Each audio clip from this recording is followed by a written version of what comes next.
about our next guest, who is coming directly from the UK, and that's Dr. Artur Preus. Dr. Artur Preus is currently the lead business architect at Deutsche Bank, where he looks after the bank's financial crime business architecture across the entire client lifecycle for both wholesale and retail client segments. He's worked for HSBC, Standard Chartered, WorldPay, Allianz, and other major financial service organizations. He is a member of the Business Architecture Guild and its Financial Services Working Group, where he is currently developing client offboarding standards for the business body of knowledge financial services industry reference model. So I'm very excited about his presentation today. He's going to be talking about terminating relationship of the customer, why and how to do that. So very intrigued about that topic, and very much looking forward to your presentation, Artur. Thank you so much for taking the time of your incredibly busy schedule to share that with our global audience today. Thank you, Jose, and good to see you again. Good morning, good afternoon, and good evening all. Today I'm going to talk about something that usually doesn't make the headlines unless it's sort of a scandal like the Panama Papers, for example, the Jeffrey Epstein one. Although it might seem to be controversial, this is also very important, if not a very hot, so to speak, topic for the banking industry. And I intentionally choose this topic for my today's presentation because there is more and more obvious that the banks need to effectively terminate or be able to terminate relationships with some of their clients, not only due to commercial or economic, but also some more important reasons. The subject I'm going to talk about is something I'm currently working on as the financial crime lead business architect at Deutsche Bank, but also have been on and looking at from the design and implementation perspectives for many years in other banks like Jose mentioned, HSBC, for example, Standard Chartered. And I hope you'll find this presentation interesting and worth to spend 30 minutes of your time. The key points we're going to look at and discuss today during those 30 minutes include question about what are the key drivers that can or should push the bank to terminate the relationship with its clients. The other important is how the so-called client offboarding process works. What are the key stages, requirements, and key process stakeholders? And also, we're going to use a real-life example that I've been part of in one of my previous assignments to answer these questions, as well as some other discuss some other important points like challenges that the client offboarding process usually struggles with, and the solution that can help in this particular real-life example help to improve the offboarding efficiency and compliance. According to one of the last year's issues of the Financial Times newspaper, in just 1 year, Deutsche Bank, Barclays, and UBS have decided to close the accounts of between 20,000 and 35,000 of clients. And similar moves were made by other large global lenders, such as JP Morgan Chase or HSBC, which have shut the accounts of more than 100,000 clients in recent years. The purge showed that the world's biggest banks have become more aggressive in terminating relationships with their banks in recent years. What makes them to do so? There are three key reasons, and the first two reasons are closely linked to each other. Regulatory requirements are legal rules that the banks have to be obedient to and follow if they want to be allowed to operate.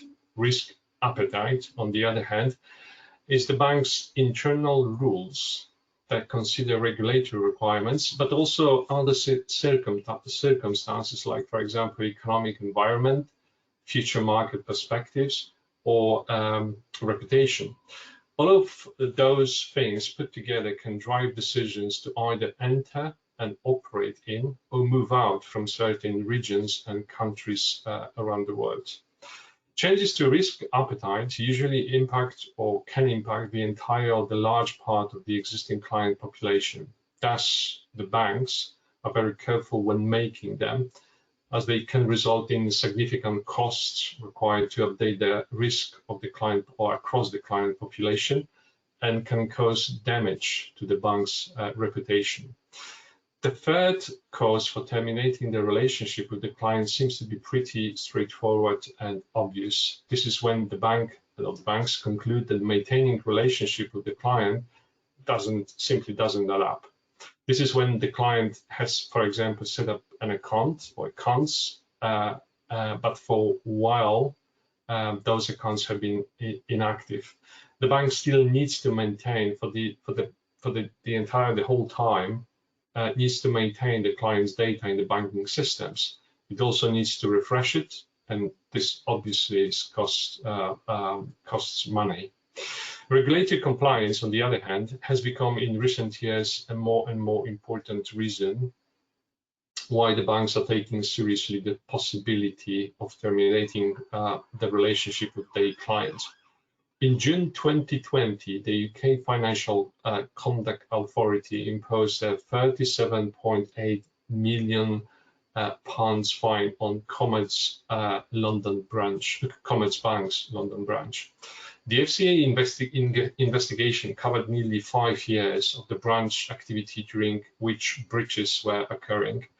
In this period, that's interesting, the bank's own internal audit team had identified problems, yet in the FCA's eyes at least, the bank failed to take appropriate remediation measures with sufficient speed.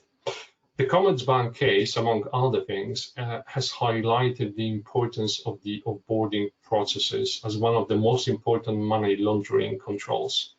The bank was criticized for not offboarding clients, even in the cases where their accounts were dormant for a very long time.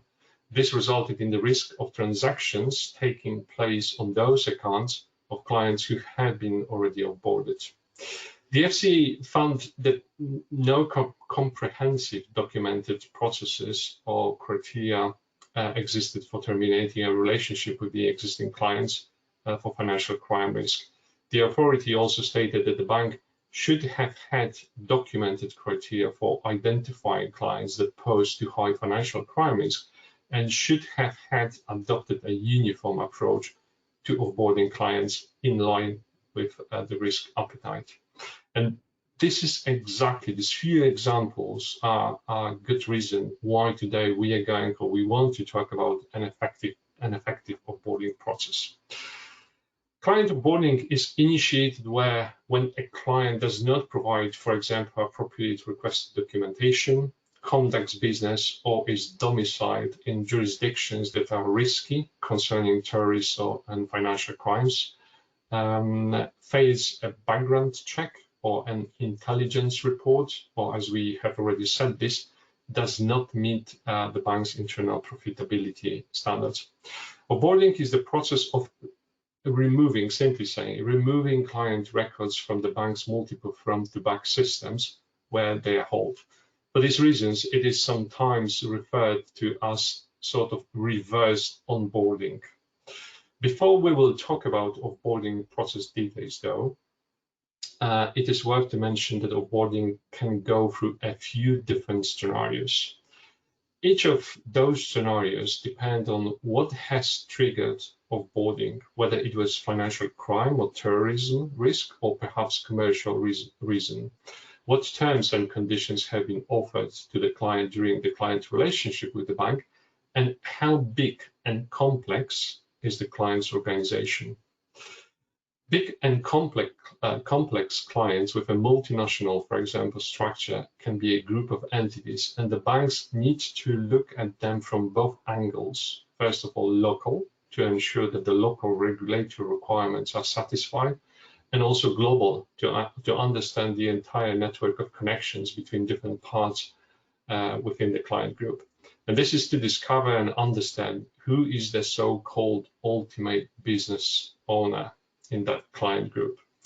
The bank can decide to terminate the relationship with the whole client group or with just one entity within that client group located, for example, in one country that the bank can decide or decided to consider as too risky to conduct its business in, and for that reason, that particular entity within the client group has to be offboarded. To add into that complexity of the offboarding process in case of big clients, the bank can also be obliged before it will completely offboard the client due to, for example, international sanctions, which can take some time to execute, during the time to restrict the client's access to the money and the bank's products and services. These scenarios can be temporary and may be reversed in case when, for example, sanctions are lifted, but can also lead to a permanent termination of the relationship with the client. There are also other offboarding scenarios to mention. One of them is when client relationship has to be terminated due to commercial reasons, but because of the agreement signed by the bank and the client, the bank may be obligated to provide its services to this particular client for a certain time after the offboarding decision has been made.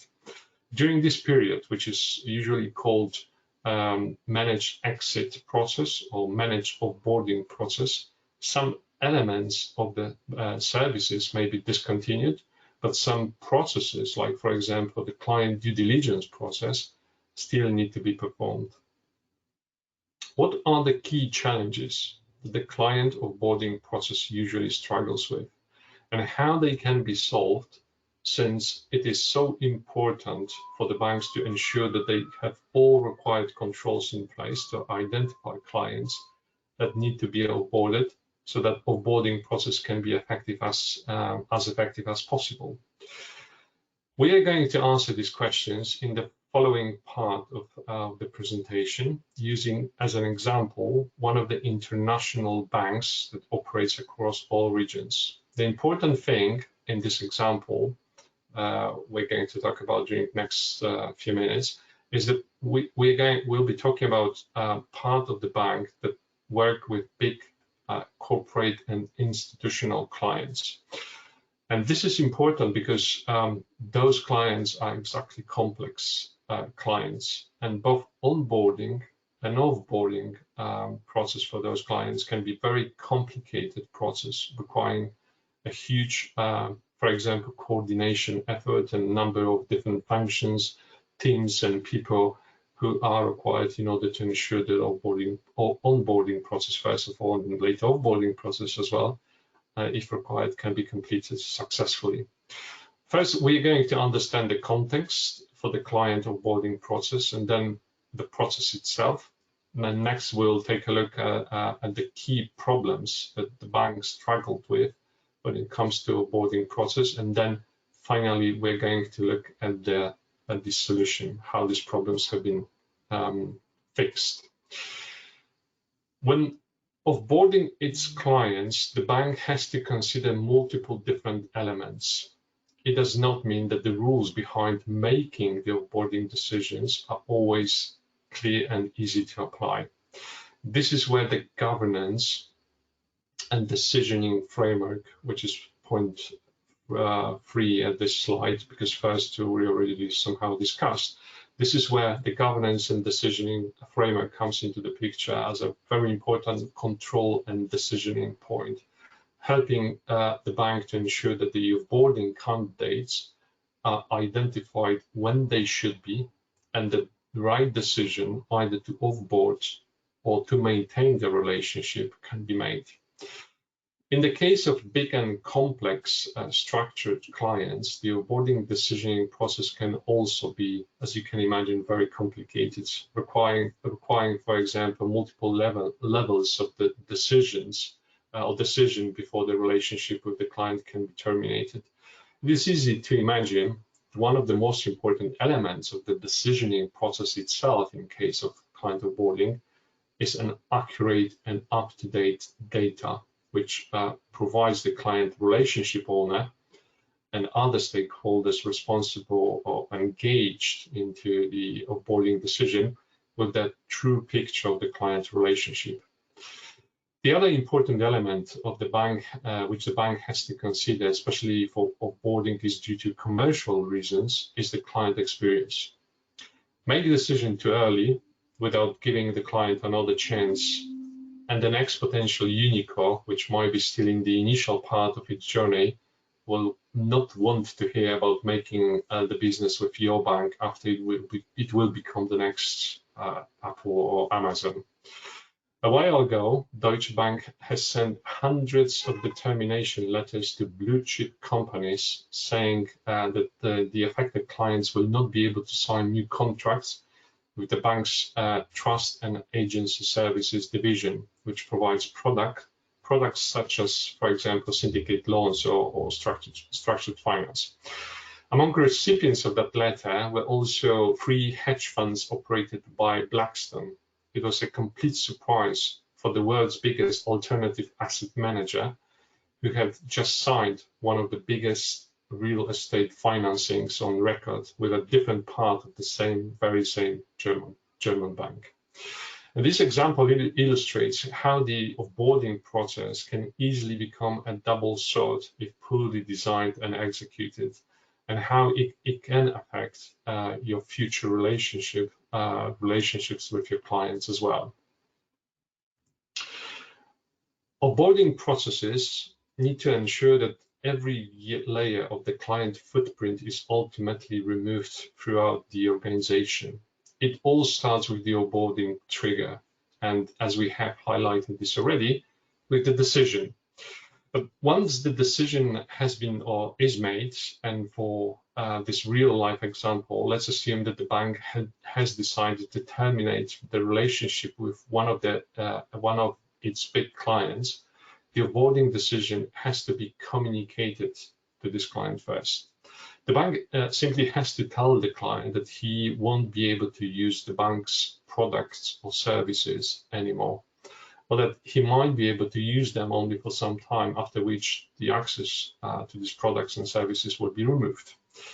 And communicating such decision to the client is not an easy task, as you can imagine, as it may require a confirmation, for example, from the client that the communication has been received. If there is no confirmation coming back from the client, the process may need to go through escalations to the client relationship owner and even several levels up to ensure that the client is aware of what is coming. Next, the proper offboarding execution kicks off. It is, as we have already said, a kind of reverse onboarding, which requires client accounts and products which during onboarding and maybe later in the client lifecycle have been opened, now to be closed. During onboarding, the client might be granted with access to credit line. Now this credit line has to be also removed. Another important element that gets reversed in the client due diligence is the client due diligence profile. Until now, the bank had to maintain and refresh knowledge of the client's circumstances and whereabouts. This was through the so-called Know Your Client process, or KYC process. And now this knowledge is not needed anymore. It can be simply removed or archived.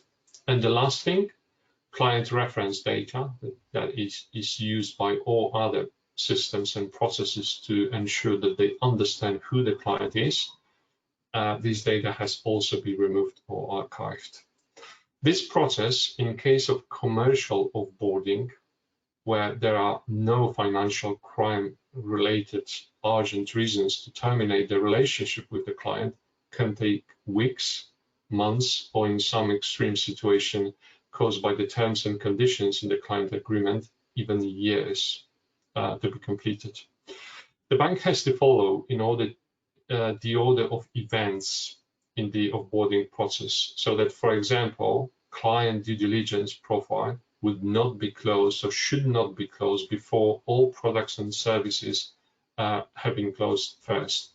For as long as the client can use the bank's products and services, it has to ensure that the most accurate data and up-to-date data about the client is maintained in the bank systems. The last part, removing client reference data, cannot be performed earlier either. It needs to be done as the last step after all other systems have been emptied from client products or credit or client due diligence data. The bank we are talking about today decided to review its offboarding process as part of the regulatory obligations to see whether it meets compliance and effectiveness criteria. What was the result of this review? It turned out that the end-to-end offboarding process required 200 different steps, 71 email interactions between different functions and parts of the bank responsible for execution of the offboarding decision. An interesting thing that came out from this analysis was the number of email exchanges, but also the number and variety of different documents which were used in order to capture and analyze the data required to decide if the client can be or should be onboarded. Producing, circulating, and then storing 139 different spreadsheets proved to be a real challenge for the bank. Similarly, having to use 62 different systems to gather data, make decision, and then later execute it. Due to all these problems and challenges, the offboarding process has been put at the very high risk level by the internal audit, with 35 different risks identified, which simply suggested that the bank needs to do something about its offboarding operating model. Thinking about how to solve all the offboarding problems and challenges required very robust and broad approach. The key things that appeared to be important were the following questions. What initiates the process? In other words, what can trigger offboarding? Can it be a regulator? Should it be an accountable relationship owner? Can it be somebody else in the bank, for example, the so-called second line of defense? And if the answer to all these questions is yes, then the next question came up. How all these sources should be raising the offboarding request, what data they should provide, so that we could avoid going back and forth and ask for additional information. The next important question that needed to be answered was who and how should be making the offboarding decision. The answer to this question might be easy in the case of retail client or customer, but when it comes to large multinational clients, it is not an easy decision at all, as we already said. Not only because the bank might be potentially losing a big chunk of the business when this sort of client is gone, but also because gathering all the required data and ensuring that the decision makers get the true and clear picture of the relationship with the client and later executing the offboarding for this client can be a real challenge. And this is why decision around the governance model of offboarding escalations and the audience required to make the decision is important to maintain the end-to-end offboarding flow working and avoid any bottlenecks that may prevent the bank from making a quick decision, which may be urgently required, especially in case of the financial crime triggered offboarding. The next big item to think about is data, its scope, its quality, its completeness, and the responsibility for the preparation and sharing the data with those who need it to make the decision. Again, in the case of complex clients, as well as system infrastructure scattered across the bank, getting the right data from all required sources can be challenging. It may require multiple different, for example, functions and data sources to produce and provide the data in a fairly limited amount of time, especially if it's financial crime related offboarding decision. That's why it's important to understand that the offboarding value chain and scenarios, scope and sources of required data for those which might be required for those scenarios, the process of getting the data extracted, prepared and provided to the point where it needs to be looked at in order to support the onboarding decision. As you may imagine, not an easy task to do, especially for many incumbent banks across the world. Once the decision has been made, the execution of onboarding can be another big hurdle. Clients with multiple entities and relationships with the bank spread across multiple jurisdictions could be onboarded gradually throughout the years. And now, in the worst case scenario, the bank may need to onboard all of these entities in the one go. As a reverse onboarding, the offboarding process needs to go through all the processes and systems that were required to acquire and store the client data and remove it. It needs also to ensure that the client will be cut off from the bank's products and services, as we said. All of this must happen in a proper sequence. This was one of the biggest challenges that the bank that we are talking about, as a real-life example, was struggling with.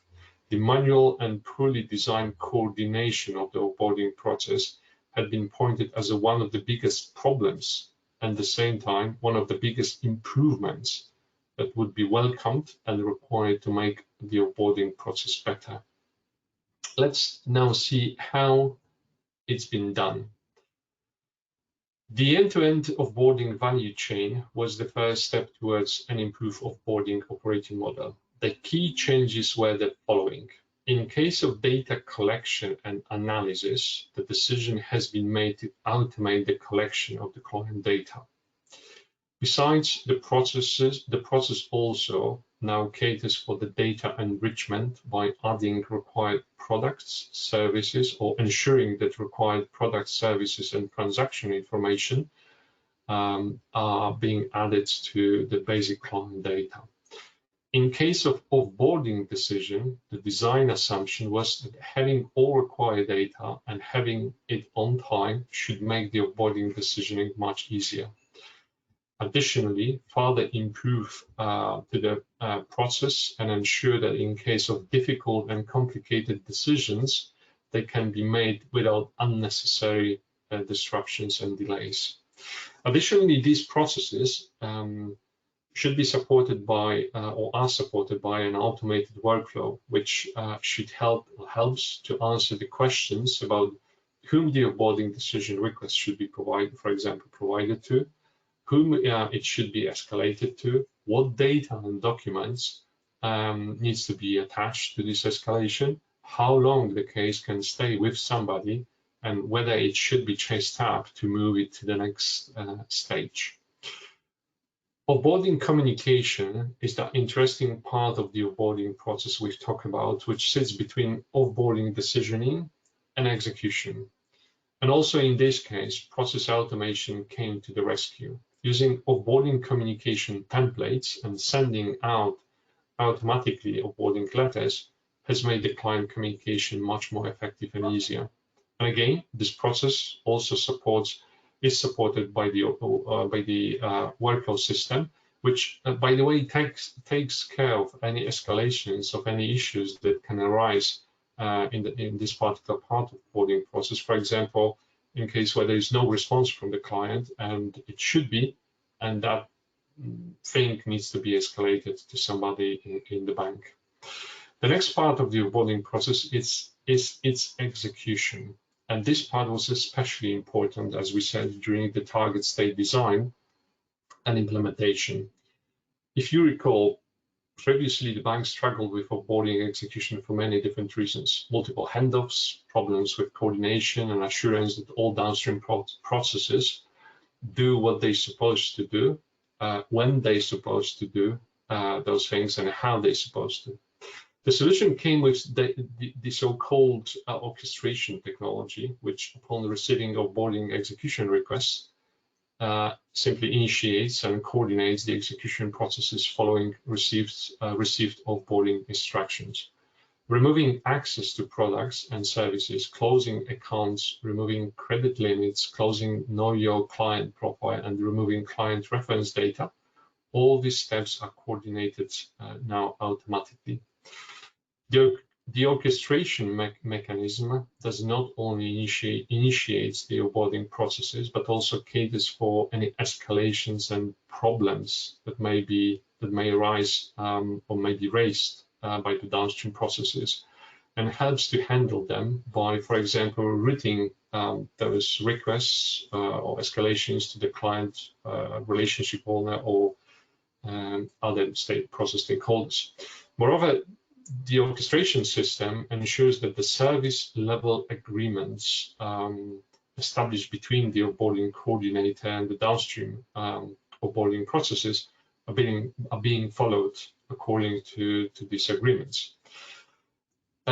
Let's now summarize our conversation with a closer look at the crucial part of the new onboarding operating model that the bank we are using as example decided to implement. I hope that this will additionally clarify what exactly happened. The onboarding process, as already said, we said this many times today, requires an accurate and full scope of data, which should be available upon request. It needs to ensure an effective communication with the client or to the client. And finally, it requires robust and effective coordination of the onboarding execution. Establishing the central data aggregation technology was one of the biggest changes in the onboarding process. The data aggregator simply pulls the required data from different systems, aggregates it, improves its quality, and provides it when requested by the client relationship owner or that person who usually is responsible for the onboarding process. The other important element of the new onboarding process is the orchestration system. It coordinates, as we said, elements like initial onboarding requests, escalations to the onboarding decision reviewers and approvers, and sending client notifications. And ultimately, and this turned out to be a really big and really important change, it also coordinates the onboarding downstream processes, replacing those tens of manual actions, interactions, which were time-consuming and obviously prone to error. The onboarding coordination layer appeared to be the target onboarding operating model's main benefactor. This is where the onboarding processes have achieved most of the tangible benefits from the new operating model. The other important benefit was the ability to close many risks out of this 35, which have been analyzed or identified initially, that previously have been raised by the internal audit, which were exposing the bank to the potential financial crime dangers linked to, for example, the ability for the previously onboarded or offboarded clients to establish a relationship with the bank again. Many of those risks, if they wouldn't be mitigated by the new onboarding operating model, potentially could lead to regulatory breaches. And that's obviously what all the banks want and try to avoid, including the regulatory breaches caused by not having an effective onboarding process in place. And with this, I'm going to stop here. I would like to thank you all for your attention. I hope you have found the onboarding topic interesting and inspiring, although perhaps a bit unusual. Joseph, back to you, and looking forward to hearing some questions. That is fantastic, Dr. Artur Preus. What a great insight in an area that we normally don't explore. And I'm going to bring my camera back up here. So there's some questions that have already popped up here. I encourage the audience to continue to provide your questions, and I'm going to be monitoring them and passing on during our conversation here. So what a fascinating topic, because it's not covered very often, certainly not well understood. And so there are some basic fundamental questions first. And regarding the reasons for terminating clients, you talked about compliance, risk mitigation, and cost optimization as the main perhaps categories. The audience was curious about kind of like the typical, or maybe what you have observed in terms of the distribution, the percentages are around those three categories. Is there one that's heavily weighted or it's equally distributed? What does that look like?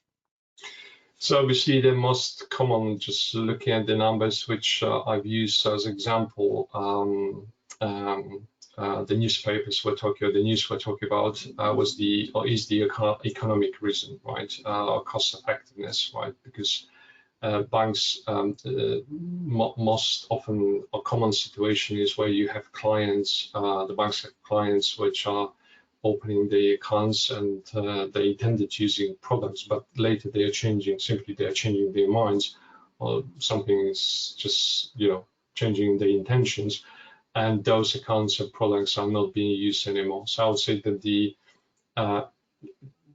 huge part of this onboarding decisions and processes that banks have to conduct are related to exactly the cost effectiveness or economic reasons, rather than financial crime, for example, ones. Although they happen and they need to happen because that's what regulators are expecting. But the dormant accounts are similarly, from the regulators' perspective, danger and have to be looked at by the banks and in order to do something about them, because they can be used potentially by or for the purpose of financial crime reasons as well. If you were, just to kind of nail that a little bit further, if you were to like give percentages in terms of frequency of occurrence, then how would you distribute the percentages across compliance, risk mitigation, and cost optimization? Sounds like cost optimization is a larger category. What percentage would that be? I would say that 60-70% will be cost optimization, 30% because of compliance and risk appetite reasons. Very well. And then when you look at those categories from a financial impact perspective, I would assume that then perhaps compliance and risk mitigation can actually have a higher percentage when you look at it from a financial perspective. Correct. Is that correct, that assumption? Yeah, that's correct. These are the most painful because this is where the banks have to terminate relationships with those clients, even though they are making perhaps good money from those relationships, or might be making good money from those relationships. It's much easier to onboard or remove, basically saying, client from the bank systems and terminate the relationship if the client or the client does not use any products anymore, right? Because it's just losing the money, basically saying. But if you are making the money, you have to terminate relationship with that client. Because that's what regulators want, for example, that obviously that's more painful situation. Very well. William Fuller has the next question here. He asks, are there cases under which the financial institution is required to retain client data in an archive in addition to removing client data from active systems? Is there a regulatory archiving timeline and of certain years that you have to archive that type of data? Yeah, this is a very good question, and they are, and this is exactly why I mentioned, I was saying about removing client data or archiving this data, because that's something what comes from the local and regional regulations, and the banks, especially those who are operating across the world, they have to be very careful and consider local regulations, which can require, for example, the bank to maintain the data for onboarded clients for, I don't know, like 7, for example, or even 10 years in these systems.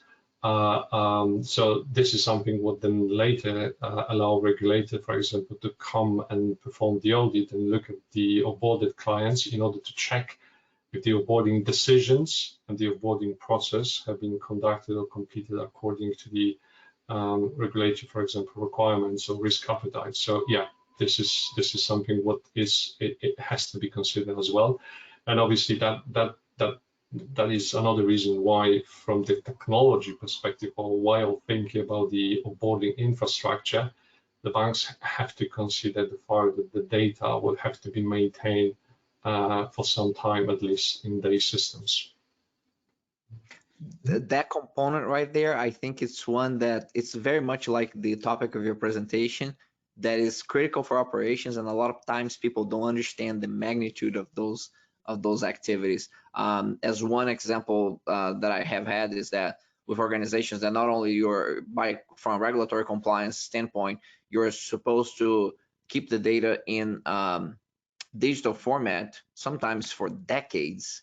but also from a physical standpoint. And specifically now I'm thinking about engineering infrastructure companies who have to keep like drawings and physical,